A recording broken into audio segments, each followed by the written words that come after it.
Hello, good morning, and warm welcome to this COP28 side event at the joint MDB Pavilion, titled Investment for a Green Future, Gender-Responsive Finance in Africa.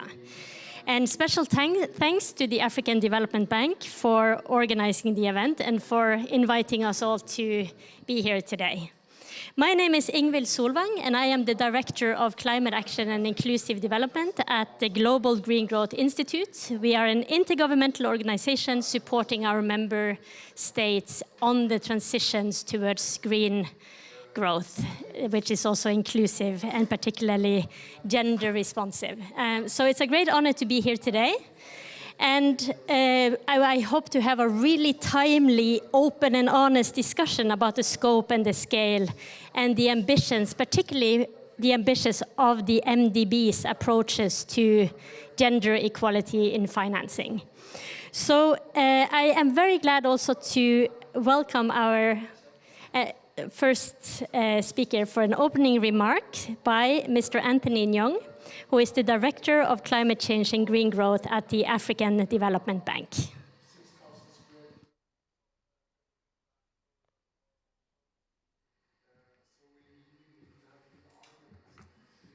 Good morning, everyone. I must say that I think I really feel how it's always been for the ladies.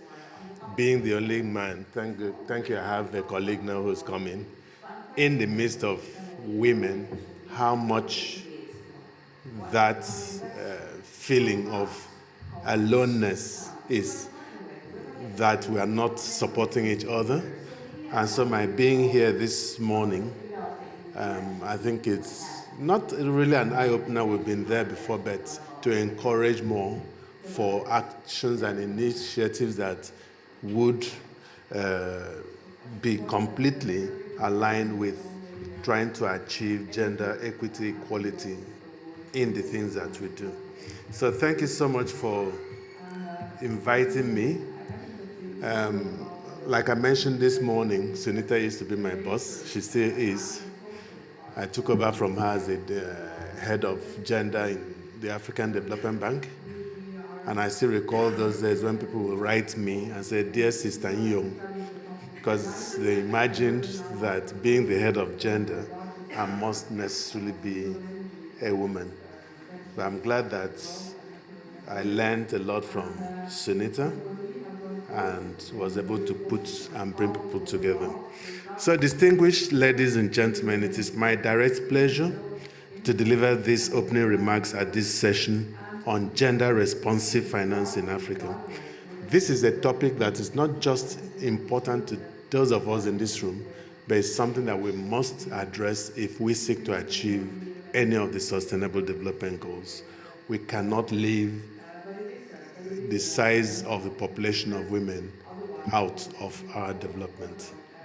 At a time when climate challenges have become the defining issue of our time, we converge here at COP28 with a commitment echoed in the core values set by this year's COP presidency, led by Dr. Sultan Al-Jaber, emphasizing fair and well-organized shift to sustainable energy, transforming climate finance, centering efforts on individuals, their lives and livelihoods, and transformational global climate action grounded in transparency and utmost inclusivity. Africa's heads of state and government in the Nairobi Declaration in September committed to developing and implementing policies, regulations, and incentives aimed at attracting local, regional, and global investment in green growth. And this is inclusive green growth. And this is, again, the theme of the African Development Bank's 10-year strategy, green and inclusive growth. Sub-Saharan Africa, where 600 million people lack electricity, is leading a significant shift towards sustainable energy. Despite progress, I'm sorry to say that gender disparities still persist hugely on the African continent. thereby affecting access to finance, skills, and economic opportunities. Women who play vital roles in food production and natural resource conservation are disproportionately affected by climate change. This we all know. African women grow 70% of Africa's food, and yet they still encounter significant challenges in owning and accessing resources, especially land. We must commit to empowering communities, especially the women, using sustainable energy as a catalyst for positive change. The African Development Bank Group demonstrates leadership in this regard by continuing to prioritize inclusivity, closing gender gaps, and creating opportunities for everyone, thereby placing people, especially women, at the center of climate action. Climate finance is not just about numbers for us at the African Development Bank. It is about making a real impact. And by dedicating more than 40% of our approvals to climate finance and ensuring that all our projects go through gender mainstreaming, gender screening, we acknowledge the broader positive effects of gender-responsive climate resilience through thoughtful investments. Fixing climate finance is crucial to our commitment to impactful projects and overcoming financial barriers.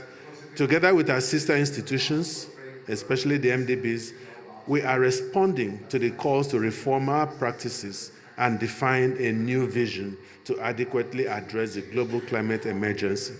Specifically, the African Development Bank is playing a leading role in encouraging the reallocation of special drawing rights to MDBs, which once leveraged will have a major impact upon access to climate finance for our regional member countries. The financing needs of women in Africa vary due to diverse contexts with a significant gender gap in accessing resources for decision-making, thereby affecting the 90% of women working in the informal sectors. To address these challenges, climate projects encompassing both mitigation and adaptation must be carefully designed, embracing a participatory and inclusive approach. This calls for clear and budgeted gender action plans within financing mechanisms like the Africa Climate Change Fund. Entrepreneurship and innovation are key in the fight against climate change, yet women entrepreneurs face discrimination when accessing startup capital, especially in male-dominated sectors. The African Development Bank, along with other institutions, are working to create a gender-focused investment ecosystem. Initiatives like the Women Entrepreneurs Financial Initiative, the WIFI, of the World Bank, and the Affirmative Finance Action for Women in Africa of the African Development Bank are working to unlock finance for women-owned and women-led businesses in Africa, and showcasing the transformative impact of financing and training women entrepreneurs. In this regard, let me just mention briefly some of the initiatives that we're working on. We have the AFAWA program, like I mentioned, the Affirmative Finance Action for Women in Africa. This is a $5 billion investment.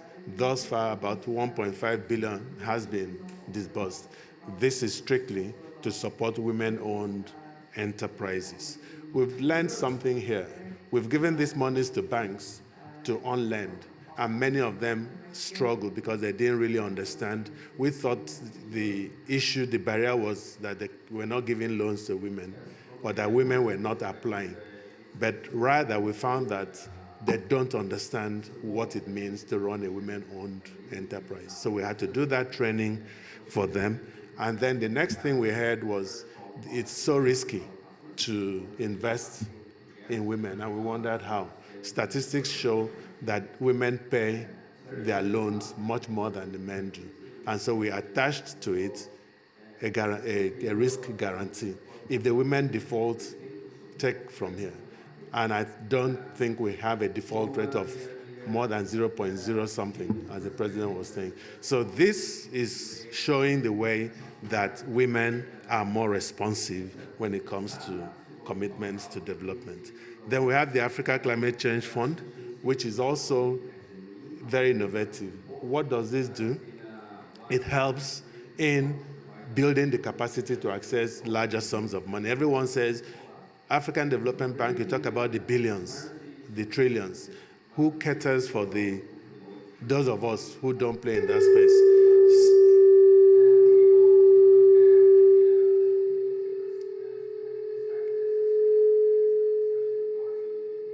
Okay, so who caters for us in that space?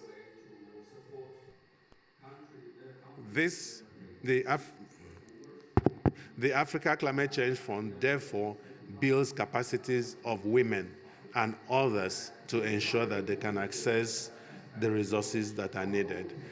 Later today, we'll be launching a fund called the Climate Action Window of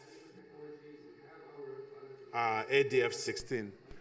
This is a $430 million facility we are creating. We'll be launching it today that will provide access to people, including or largely women, to enable them to implement the projects that they have. 75% of that will go towards adaptation, and 15% will go towards mitigation, and 10% of that, that's about 40 million, will go to capacity enhancement. And I believe that there's a lot that we can also do there. I'll soon close.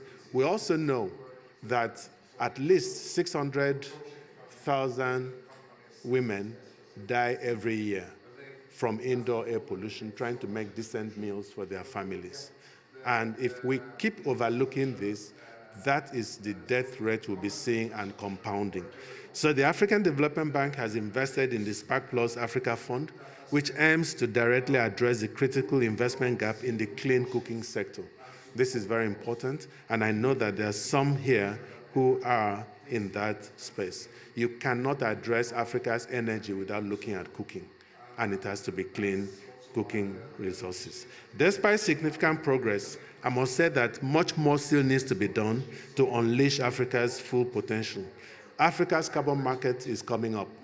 This is the time for us to ensure that the women who own and work, not own, that they should be able to own most of this because they work the lands, that they are not left out in the conversations on the carbon market. Currently, as it is, the women are left behind. And I believe that we need to get into that space very well. I'm confident that the insights and guidance that will emerge from these deliberations today will help to plot a path forward, ensuring that the women are completely, how do I put it? Completely embedded, that the focus of our development should face that. And I'm sure that most of us would have been direct products of knowing how important it is when money is in the hands of a woman than when money is in the hands of a man. So thank you so much for coming, and I look forward to a very active, like you've said, honest conversation today. Thank you.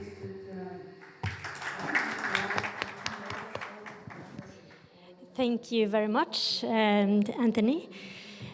So yes, we are here to have a conversation about women and gender responsive finance for climate impacts across the African continent. So I think really the conversation is about the power of women across the continent, all the work and the important role of women across the continent in addressing climate change. And maybe the key question is, are we recognizing the contributions of women? Are we enabling women to scale efforts through finance? I think that's a key question that we would like to discuss today. As was mentioned, It's a large continent. It's a very diverse continent. Women across the African continent live under very different circumstances and in different conditions, and have very different levels of opportunities and contribute in many, many different ways. And I think that's key to the conversation that we will be having, given the people we have in the panel, and I will introduce them just in a minute. I think focusing on the economic barriers is really key. I mean, we know that there is limited capital and inadequate infrastructure and lack of economic diversification across many countries in the African continent. Now, when we then place the context around the gender equality there, we need to unpack what the accelerators of sustainable development and climate action really is. So how do women, farmers and female entrepreneurs, crucial to climate action, get to lead the way and come up with sort of those effective climate actions that are recognized through the way that finance works? And we want to zoom in on a couple of examples today that were mentioned by Anthony, examples from particularly how MDBs view gender and view women when these mechanisms are designed. What are we assuming? And who are the person in mind when these mechanisms are designed? And how ambitious are they? How far up the ladder of empowerment do the recipients and the participants of these programs designed by the MDBs get? And how do we measure that impact? And do we use the same metric for impact across the different programs and also across the many multiple and diverse contexts where these programs are implemented? I think these are key questions, again, back to recognizing the contributions across the continent, across the diverse contexts towards climate actions, multiple impacts across different sectors in Africa. How do we measure impact of women's labor? And how do we recognize it? And how do we keep women's contributions in mind when we then design these financial structures that are set up to scale up and speed up climate action? So I'm very, very glad to introduce the panelists, starting with Aaron Adu, who is the Managing Director of the Global Shea Alliance. So with more than 20 years of experience in value chain approaches and small business capacity building, market linkages, farmers group development and policy advocacy, he is also well-versed in banking, agribusiness, and industry association development. Now also a recipient of the Africa Climate Change Fund of the AFDB, applying that in the context of the shea value chain. So we will be hearing a little bit about the experience of engaging women and men across those value chains. Now we also have Dr. Sunita Pitamber, the Associate Director for Gender Mainstreaming and Access to Services and Infrastructure Development at the European Bank for Reconstruction and Development. She has also spent 17 years, I know, working for the African Development Bank. So you bring in a very, very broad perspective, and you are currently leading on gender equality and women's economic empowerment in the EBRD's investments. And then we have Dr. Janet Gurung next to me here, who is the founder and executive director of the Women Organizing for Change in Agriculture and Natural Resource Management, or WOCAN, who initiated, if you have not heard about the W+ standard, it's an award-winning initiative of WOCAN, and Janet has really been championing that, which is inspired by the carbon standards. So it's a way to certify projects and generate W+ credits and monetize women's empowerment specifically. So a very, very forward-leaning and innovative initiative that we will hear a bit about, along with Janet's very deep and thoughtful thinking around how to measure and acknowledge and recognize impact of climate action, specifically linked to agriculture and forestry and natural resource management.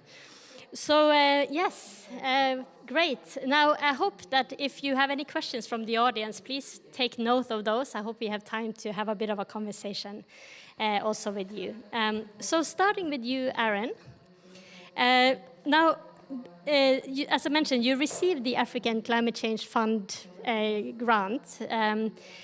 And how are you applying that within the Global Share Alliance to work with women in the supply chains there? Okay, thank you very much, Ingrid. My name is Ironedu from the Global Share Alliance, and I apologize again for coming in late. We got lost a bit this morning trying to find our way here. So last year, the GSA started a journey in partnership with the Africa Development Bank under the Africa Climate Change Fund. What we are seeking to do is to use an investment from this fund to build the capacities of women, provide specified infrastructure for them, and then link them to markets so that they are able to operate as small businesses, women-led businesses. As most of you here from Africa will know, and those who know about the share industry, everything share nuts, share butter, everything about share butter. The trees are not grown. The lands are owned mostly by men, communities, or the government, but the industry is led and controlled by women, all right? So they don't own the land, but they lead in collection, processing, and then sale. The industry has been structured such that between the woman and the final buyer, you have a bit of 3, 4, 5, sometimes 6 middlemen, right, who takes about 60% of the end sale price, right? And it is due to cultural, lack of infrastructure, access to finance, a number of problems within the supply chain. So if, for example, a buyer buys share nuts and pays $500 a ton, the woman who collects it at the farm gate will get less than $200. And we have about 4 million women across 8 countries in West Africa that collect and process share. There are about 500,000 metric tons of share that is traded on the global market every year. There's another 500,000 metric tons that is traded within the region and consumed by the people in the region. So it's a huge industry with a lot of potential. So with this ACCF funding, we go into the communities, very deep into the communities, and then the current status is that women collect very few amount of the product, a bag, 2 bags, 3 bags maximum, in bowls, right? And then they trade it in pieces on the markets as and when they want to sell. And then that is what makes them the price takers, because if you bring like 10 kilograms of share nuts and on the market, you'll be given how much the buyer really wants to offer. But through this fund, we are bringing a number of women into cooperatives. We train them on cooperative management, business development, aggregation, and then we provide infrastructure, a warehouse, where they aggregate all of their products. So on average, they're able to aggregate about 100 metric tons. And that is a volume that is attractive to large buyers. So buyers now go there to buy, and then they pay like the good price onto the women. As an industry association, we have to work in a pre-competitive way. And we also work such that women should move beyond aid and participate in global trade, right, with their product competitively. So the capacity building through this one enables them to negotiate for better prices, search around the surrounding communities how much prices are being offered. They are able to actually go to banks and access commercial loans, at least examples in Benin and Ghana where we've done that commercial loan, so that their income is able to increase by about 70 to 100% under this project. Beyond women working as small businesses in Share, we have also introduced additional income generation activities. Share makes about 32% of household income in the region.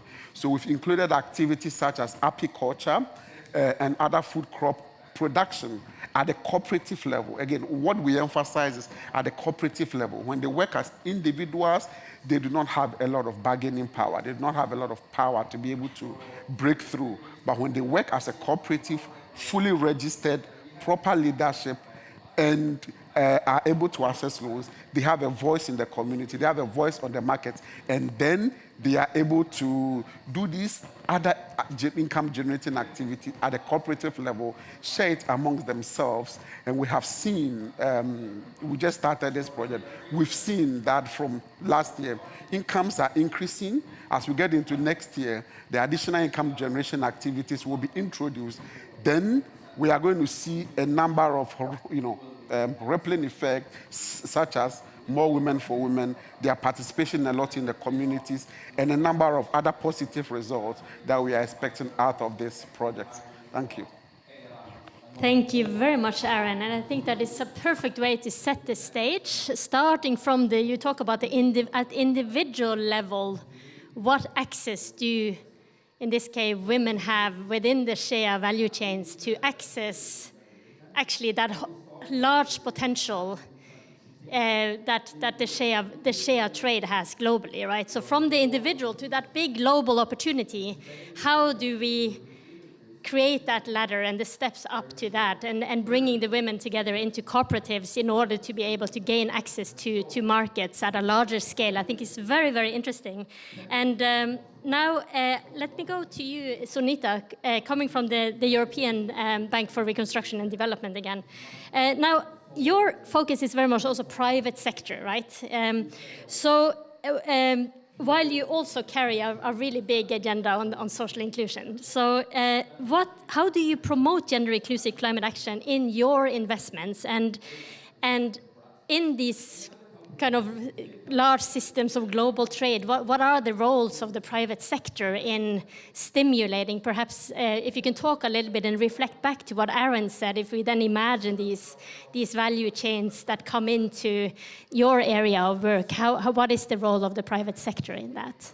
Absolutely. Thank you so much. Ingvild, I think this is a very important conversation, and thanks also to the African Development Bank for inviting me to share some of our experience.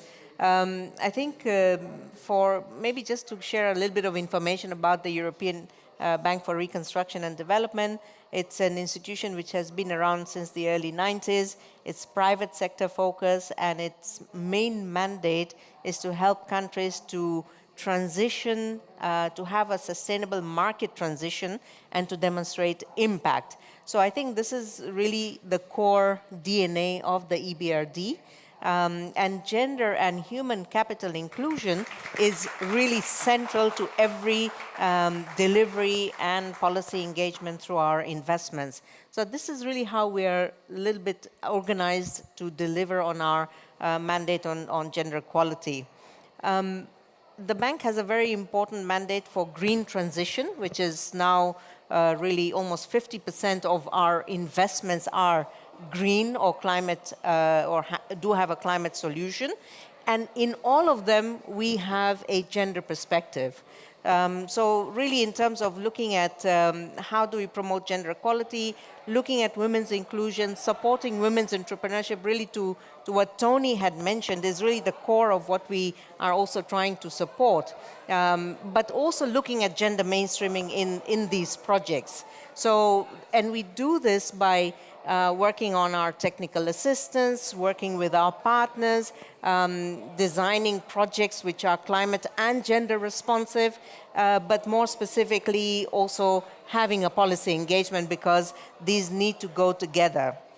I wanted to share with you one of our very important flagship programs, which is the Green Economy Financing Facility. This is a facility which has been around for more than about 15 years. It's supported by the Green Climate Funds as well. And what we do here is that through the facility, we lend to partner financial institutions. To on-lend, so this is climate finance, this is green finance, to on-lend to entrepreneurs, to other climate sort of solutions. Under this program, our approach for gender mainstreaming, gender additionality, what we call gender additionality, is also to try and see, first of all, to make sure that both men and women have equal information about the benefits and opportunities of green technologies and accessing climate finance. So this is a very important starting point, because it's not obvious, as Tony mentioned, it's not obvious just because there's money.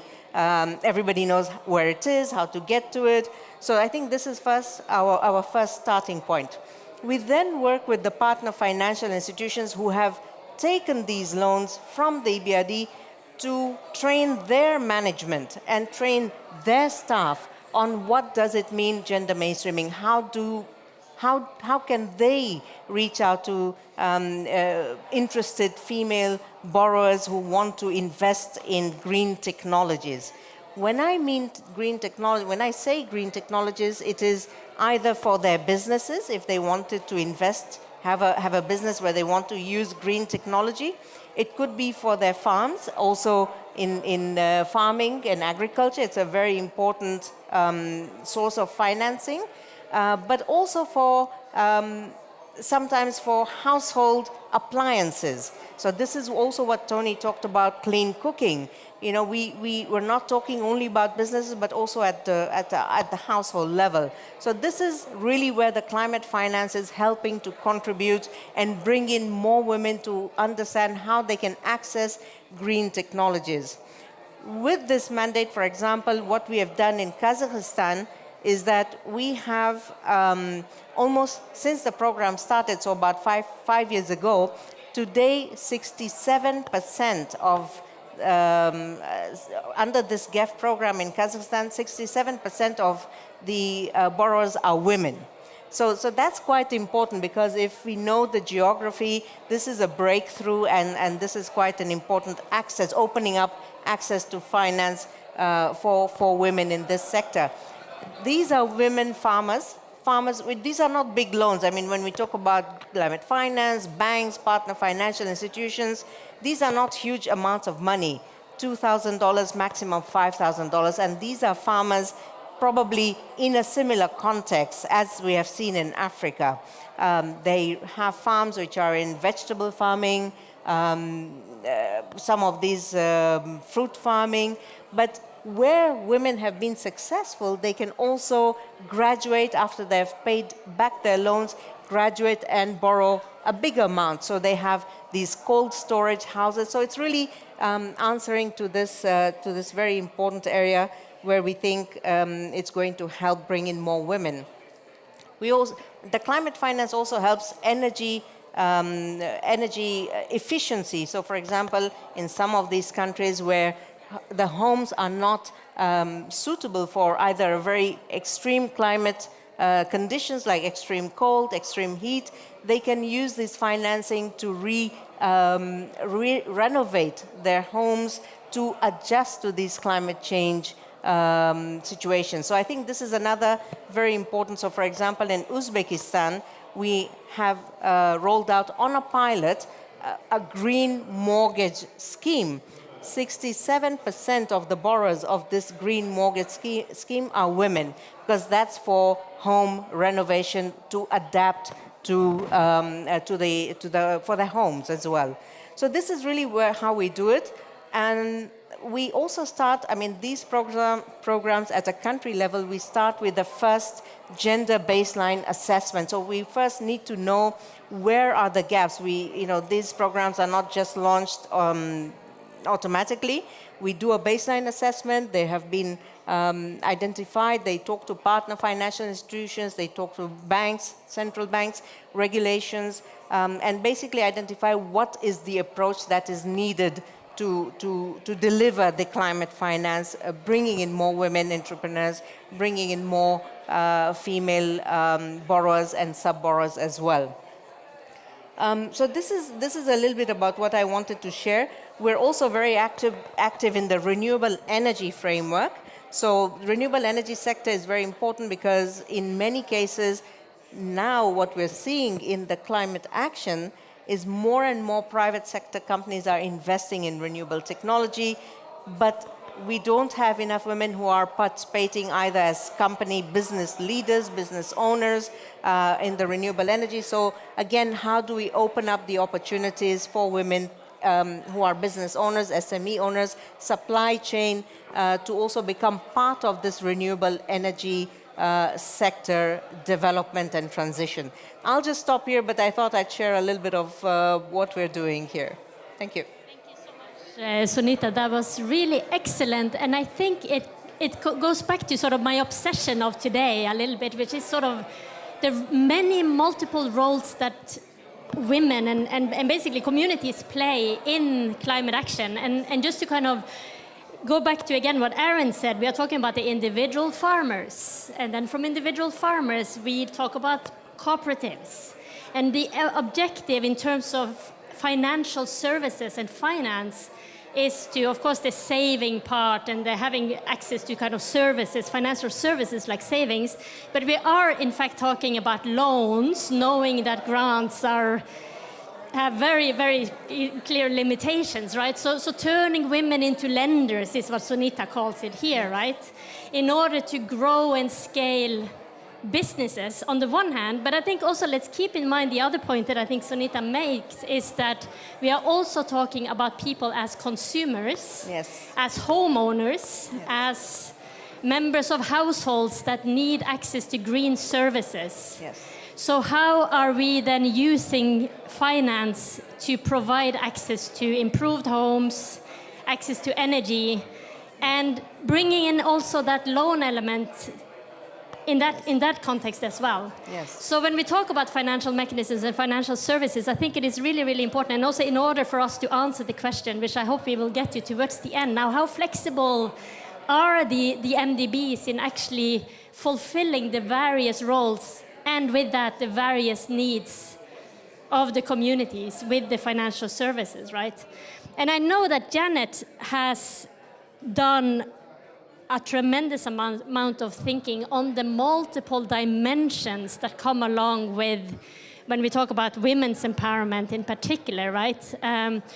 To get up to the point of empowerment and how that is truly defined. And if we start to break that down into real kind of indicators of impact and the metrics of impact, right, for women's empowerment. It is certainly more than just kind of how many women have been able to access a loan. A great indicator, but it's so much more than that because we have to then, starting from what Aaron is doing, it's long before someone is actually eligible for that opportunity that comes with financial services, right? What are sort of the pathways of indicators along the way towards empowerment? So Janet, if I could hand it to you in light of sort of Aaron and Sunita's experiences, how are we, so the impact, how do we measure that impact, right? For gender, if we were to use the word transformative, do I dare to use the word transformative, right? How do we measure that? And how ambitious and transformative do you actually think we are? A little bit of an assessment. How are we? How are we doing? Oh, thank you very much, Ingvild. I want to give you a completely different perspective. Sometimes I'm surprised they allow me in the room. This is a room of bankers. look around the signs, right? I come from a not-for-profit, so I have a different perspective, and I think it may be considered pushback, but I'm just trying to see. For me right now, I think as we fight against climate change, we need to look at every single actor in the universe and what they can do about it. And I'm worried. I'm worried that all of our focus on green entrepreneurs and climate entrepreneurs and agriculture entrepreneurs leaves out a very large swath of the population, particularly in Africa and Asia, that may be subsistence farmers, for example, that are not consumers of your bank's products and services, but yet in my world are extremely important contributors to the agriculture, maintenance of farms, maintenance of forests, maintenance of water supplies, and have been doing this for years and years with their free labor and free knowledge that goes unrecognized, uncompensated. And I think of it in ways we talk about women's unpaid care labor. We think of it in what women do for their families and their communities. And I'd like to extend that to thinking about what women do for the global planet.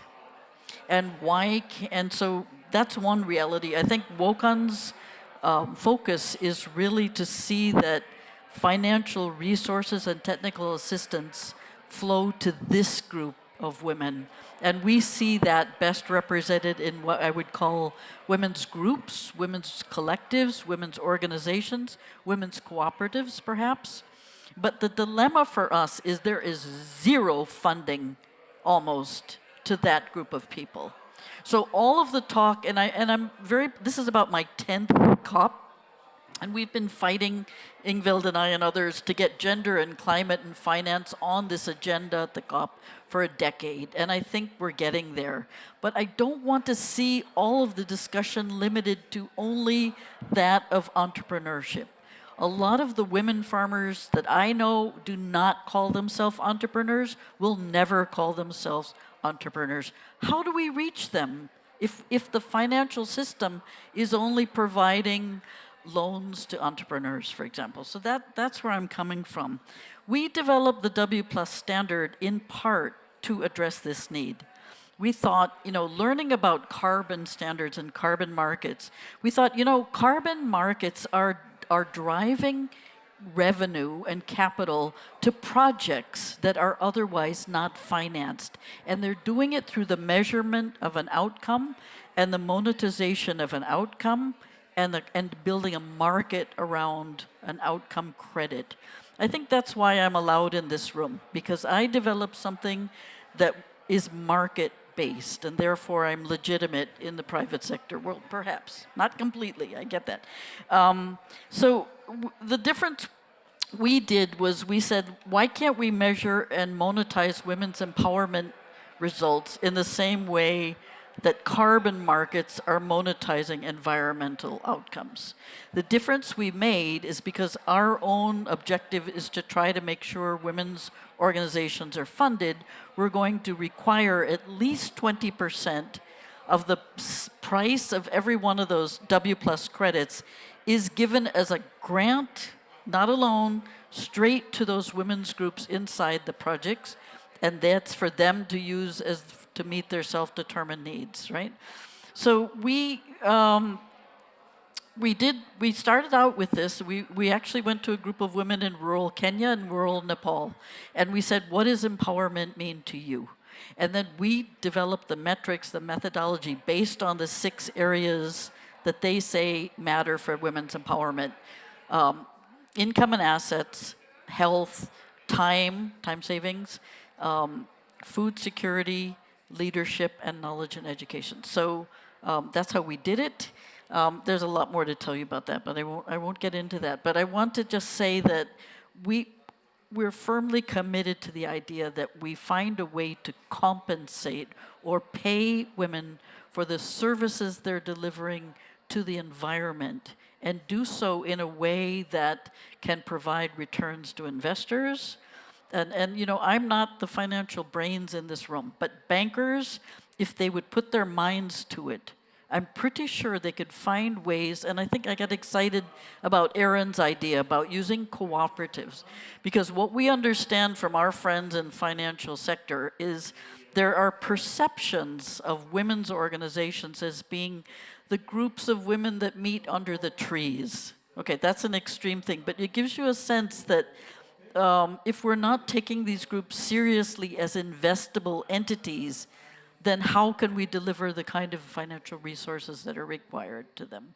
So for us, we set up the measurement of the outcome, the monetization of the impact as a way to get money to flow into women's groups and women's organizations.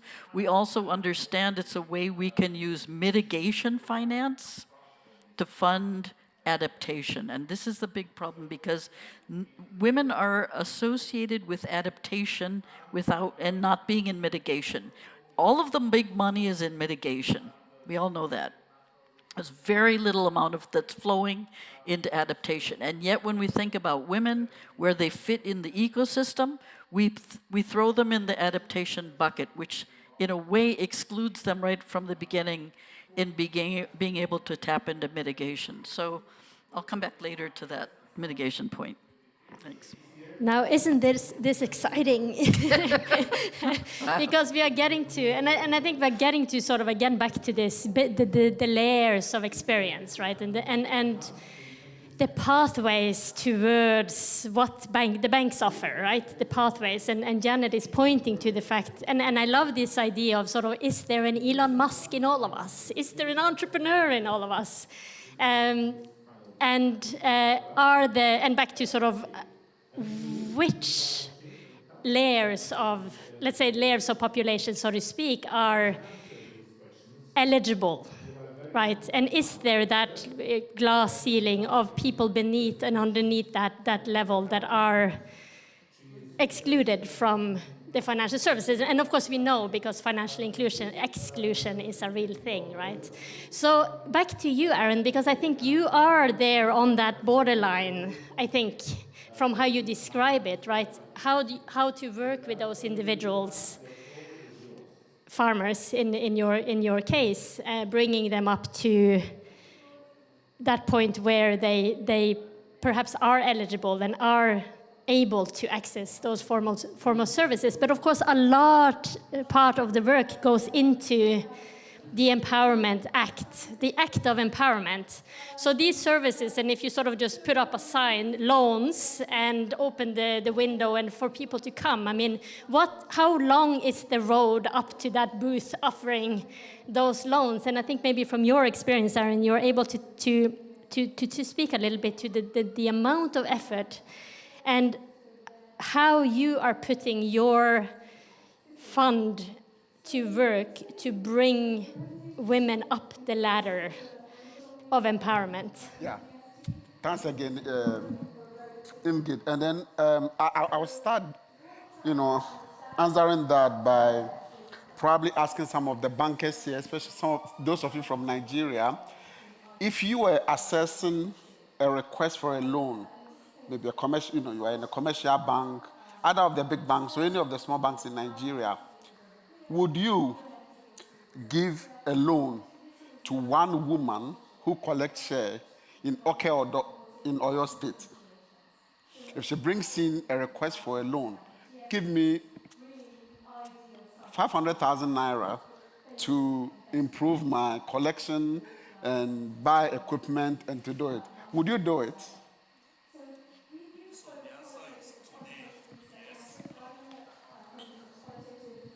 Okay, good morning. My name is Uchenna Obaze, Wema Bank, Nigeria.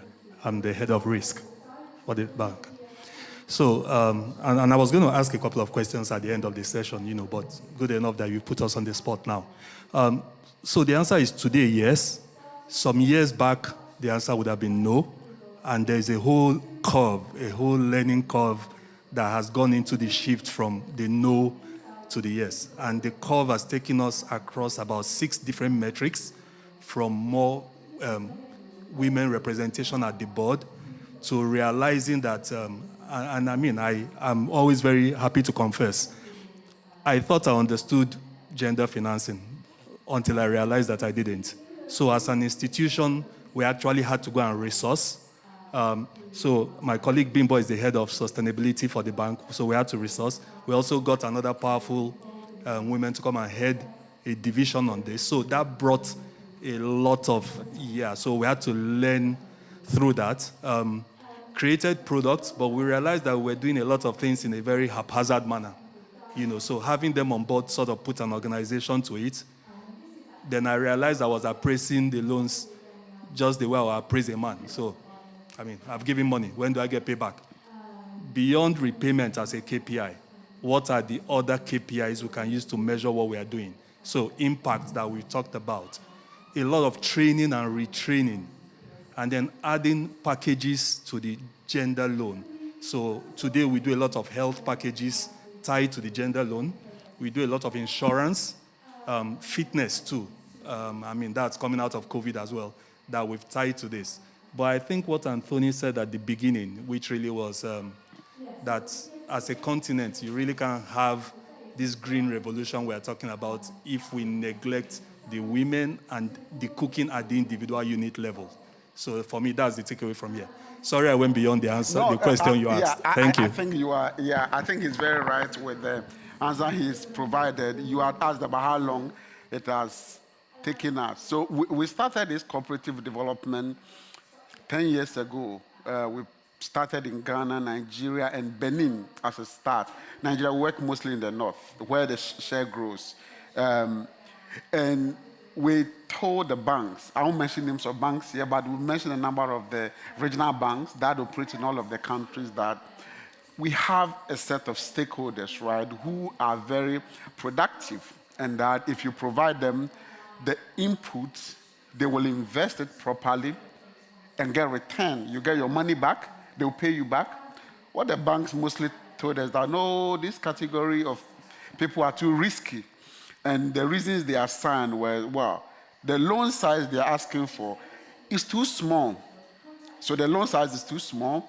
The guarantee they are providing is not enough. Like, we want a guarantee that in case of default, we can quickly pick it and sell it.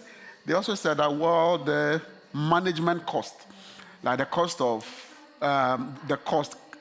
capital, well, cash and human resource in managing 100,000 loan is similar to maybe one managing 5 million, right? So we are not interested in looking at these small size of loans.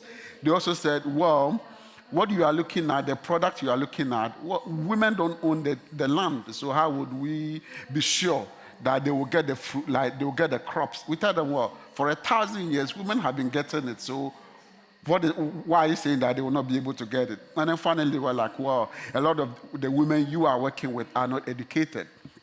They refuse to give us loans. So where we had a bit of a success was in Benin about 5 years ago. And even that, we had to use our own money as guarantee. So 100%, that if you are giving 10,000 to the women, we guarantee it with the money, a fund in the bank at 100,000 before they provided. What is changing, as you are saying now, is a lot of education on the part of the financial institutions, but also on our side, what we say is that the women are now operating as small businesses. So they actually look at their cash flows, that over the year, couple of years, this is how much money comes to a group of 600 women. If they look at they don't look at it at individual level. The banks like to look at it, the bulk of cash. Oh, okay, over a year period, these women have been able to get like $100,000, equivalent in CD, silver, or naira. Oh, this is the revenue they were able to generate. This is very good. Now they've started opening up and beginning to give this loan. So it's taken us like 10 years to be able to get the banks, at least in West Africa, to respond to the request that we've been making. And what that is leading to is that in Ghana, for example, this year, we had women share collectors who on their own went into the banks, collected loans, and in 4 months, we had 95% payment back, right? They paid 95%. And I mean, it's amazing. If men had gone for this, they would have use the money for other things. And so let me turn it around here again. And then since the year is not up to, but the women respected the exact time they said they would pay back. And then the institution is very, very happy. What that leads to is more money in the hands of the women, more willingness and ability and the bravery they get to take on the loan and invest it not just in share, but in other income-generating activities in their communities. Our hope is that continuously, more and more women in our industry will now, based on this experience we've had, access more loan, pay back, keep assessing, pay back, but at the cooperative level, because at the individual level, it's a bit difficult and it's a bit risky. But at the cooperative level, it's been a success for us. That's what I would say.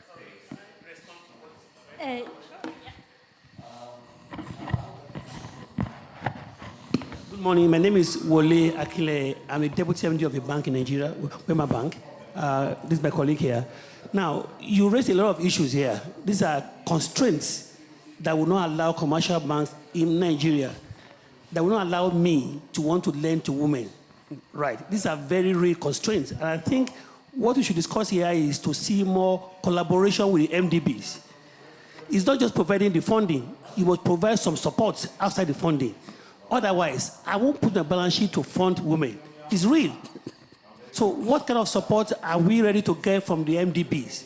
Understanding, right. This came to mind this morning, said they gave credit guarantees. Are we getting that from the MDBs? Otherwise, it's just going to be a talk show. Because definitely there will be default. If there are defaults, these are balance sheets. The cost of fund is huge. The structure that he mentioned, the loan management is very expensive. So how do I want to go to the hinterland to start giving loans to women? How do I get the money back? So if I don't get the support from the MDBs, and that's one thing you should take back to your various institutions, that we are willing, we have the resources, we have women in Nigeria, in southwest Nigeria, he knows very well. We have people that are yearning to get these loans, and they may pay back. They may pay back. So what I need from the MDBs is collaboration, more support. You have to visit and see the experiences that we are sharing with you. That's where you can now be a bit more liberal in your credit terms. Thank you very much. And I love this audience. Super, super. Okay, Olola, please. Hi, good morning. Very, very interesting topic. Olola from GDGI, working with Ingvild, based in Côte d'Ivoire. I'm from Benin originally, so I like the example you gave. But my question is also along the way. You gave a concrete example that you guaranteed with your own seed money. Now the idea, since we know that shea is the gold of Africa, it's one of the trees that lasts for years. You can transform it for everything, for cooking, for cosmetic, and you can, there is actually exponential growth capacity in terms of return when you transform shea. How can we scale up, actually, from going to individuals, cooperatives in individual countries to regional? Because we know she is from Senegal to Cameroon. And so there is actually, I don't know the She Alliance if you are spread across a lot of African countries, but there is the potential to actually scale up. And this is where I think MDBs will also find it interesting, because it's a more interesting amount of, and reduces the transaction cost. So what would it take actually to scale little efforts or startup efforts to bigger impact at the same time? Thank you. And I think we are touching upon all those, the key questions here, right? How to bring the banks from the no to the yes, and what type of support is being provided, and especially for those under that glass ceiling for women to actually access, that Aaron has also spoken to. And I think, Sunita, you are very well placed, I think, and I'm sure you're burning now to come with a comment. I know that last year at COP, you launched the Gender Equality and Climate Action Accelerator. And perhaps that's a place to start, to hear a little bit about how fast are we now going a year later? Yes, absolutely. And thank you very much. maybe I can say a few words about the accelerator, and you're all welcome to join us at the next event at 11:30, just next door at the GCA venue, where we're together with the African Development Bank presenting the one-year experience of the implementation of the accelerator.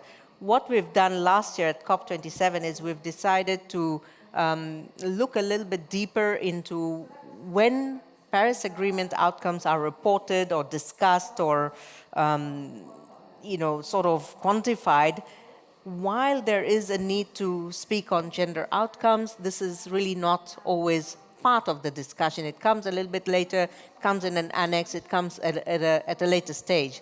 So we decided, together with the African Development Bank, Agence Française de Développement, and ourselves, to come up with a diagnostic toolkit which identifies what are the gender gaps or what are the gender outcomes in relation to the Paris Agreement, and how do we bring in companies and banks to, first of all, carry out a diagnostic on where they are in their journey to reduce these gender gaps in relation to the Paris Agreement, and what they can do about it. So that's really a very simple toolkit.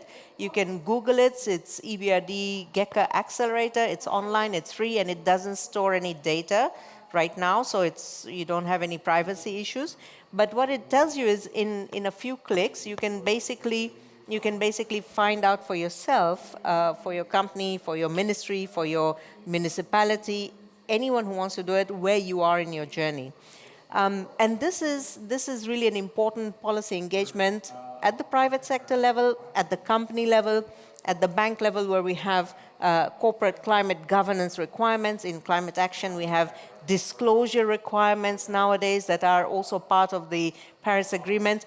It helps institutions, private or public, to identify where they are and what they can systematically disclose and say how they came to that point.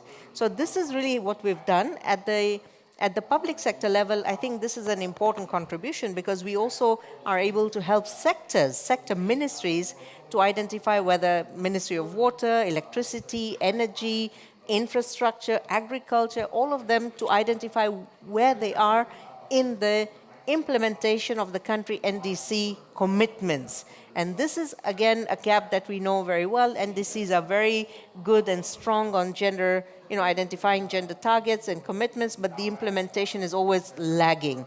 So here's where we're trying to bring that, pushing the commitments from the NDC level into the sectors and into the projects that eventually will be part of those investments.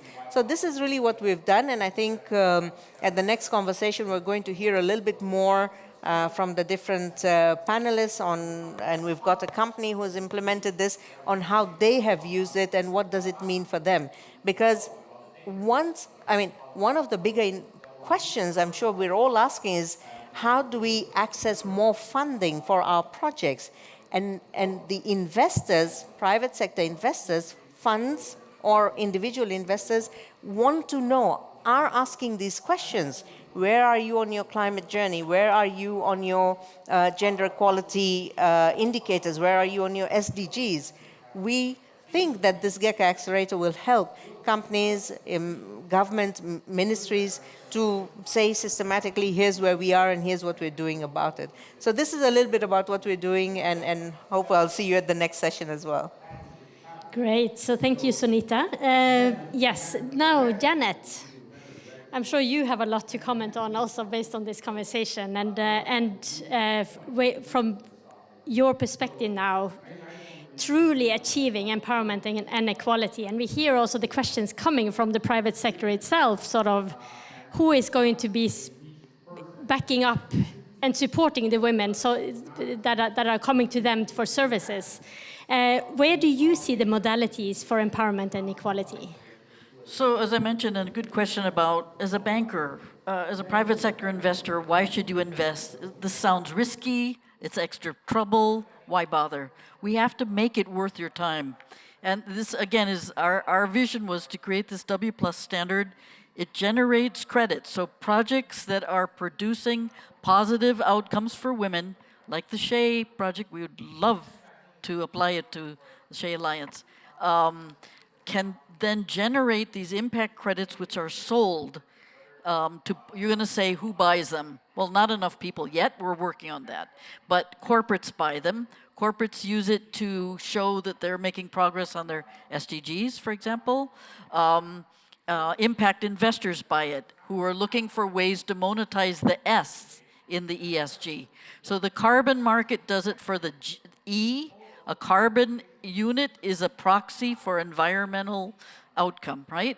So a W plus credit is a asset that shows how an investor is dealing with the social. So, for example, there's a recent sale of credits from Brazil that sold for $20 a credit, a W plus credit. That's a very good price, right?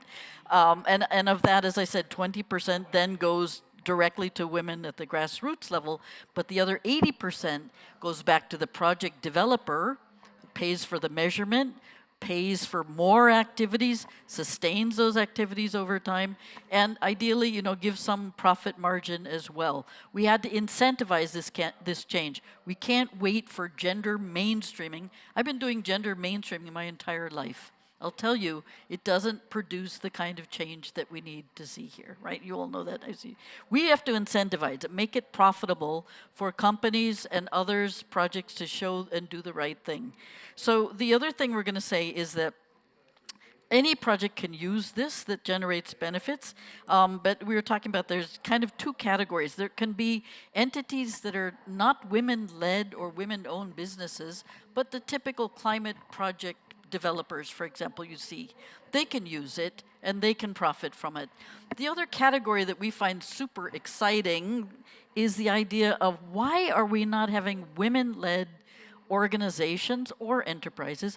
Why are they not engaging in carbon measurement and the carbon markets? This is a massively profitable operation, as you all know.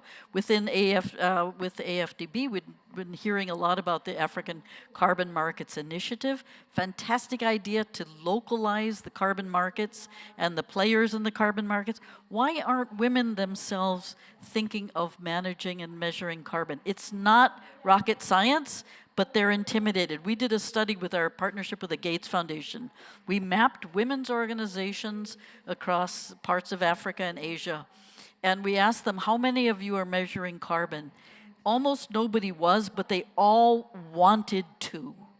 They wanted to. They're intimidated by it. They don't know enough about it. And there's a bias that goes on that kind of keeps women, I would say, out of that market. Part of the bias comes from the gender community. I'm going to be very frank about this. The gender community sometimes doesn't want to engage in carbon markets. I don't understand why. But I think it's a technical bias within the thing. So there's a couple things. The last thing I want to say about this is what we find is that these projects, there's a need for pre-financing these projects, particularly if they're women-led. And you can pre-sell your credits. It's done in the carbon markets. You have forward purchasing agreement where a company will say, we want 1 million carbon offsets and we're going to pay it up in advance. We could do the same thing for W plus credits. That would enable the capital to flow to these organizations who could then develop these ideal projects. And the last thing I want to say is that it is possible to link a carbon credit to a W plus credit. So if you've got a project that's offset, that's measuring carbon and doing it in a way that's empowering women, we can do a dual certification, and you can produce a carbon credit that has this special W plus for a higher premium price. That money can flow back into your banks and your projects and hopefully start to scale up.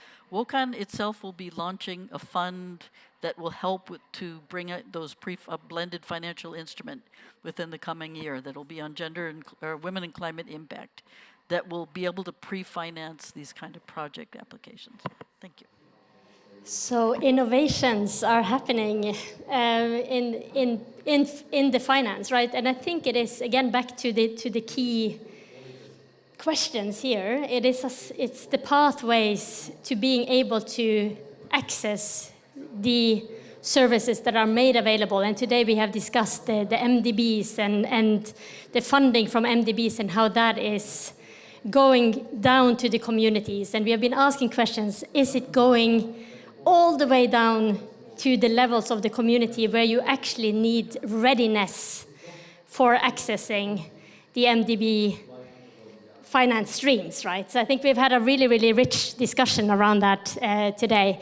I think it was also great to have the audience participation on speaking from the perspective of national banks that are the service providers at community level, and bringing up the challenges that are facing also the banks in meeting women in the communities who are maybe even asking for services. And we also need to look at, and it was great to have some questions raised there for what is that support and how are we collaborating with the national financial institutions so that we all somewhere meet in the middle, in the sweet spot where the magic happens, right? Where the transactions happens that accelerate action, climate action, with the lens of empowerment.